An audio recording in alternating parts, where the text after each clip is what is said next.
સાવલી નગરપાલિકામાં હાલ નવી બોડીનું ગઠન થતાં ચોમાસાની ઋતુ નજીક આવતી હોય સાવલી નગરપાલિકા દ્વારા કામગીરીનો આરંભ કરેલ દેખાય છે। વરસાદી સિઝનને ધ્યાનમાં રાખીને વરસાદી પાણીના નિકાલ માટે નગરપાલિકા દ્વારા રંગાઈ ઘાસ અને ગટરો તથા નાળાઓની સાફ સફાઈ કામ શરૂ કરેલ છે। આગામી દિવસોમાં વરસાદી પાણી ભરાવાની સમસ્યા ન સર્જાય તે બાબતોને ધ્યાનમાં લઈને પ્રી મોન્સૂનની કામગીરી શરૂ કરેલ વરસાદી સિઝનમાં લોકોને રાહત મળે તેવી આશા વ્યક્ત કરવામાં આવી હતી।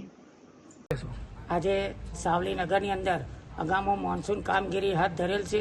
તેની અંદર સાવલી નગરની અંદર જે મધ્ય કાંસ જઈ રહી છે તે કાંસને જે પાણીનો ભરાવો સાવલી નગરની અંદર ના થાય, જે ડૂબની અંદર અમુક સોસાયટીઓ અમુક વિસ્તાર જે પાણી ડૂબ થાય છે તે ના થાય એને લીધે અગાઉ અમે ધારાસભ્યશ્રીના આદેશથી અને નગરપાલિકાના સહયોગથી આજે જે પ્રી મોન્સૂન કામગીરી આજે મુવાલ રોડ પરથી છેક ભાદરવા ચોકડી રહીને સીધા અમે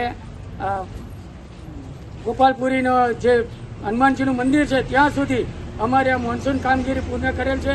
અને સૌ નગરના આજુબાજુ જે ગલ્લા અને દુકાનધારકો જે આવેલા છે તે સૌને અમે નોટિસ આપીને સૌને 2-4 દિવસ ખસી જવા અમે વિનંતી કરેલ છે અને સૌને કરેલ છે કે અમને સાથ અને સહકાર આપજો।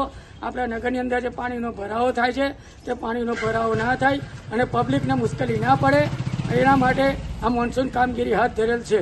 આપનું નામ? ભદ્રેશ પાઠક, સાવલી નગરપાલિકા સ્ટેન્ડિંગ કમિટી ચેરમેન।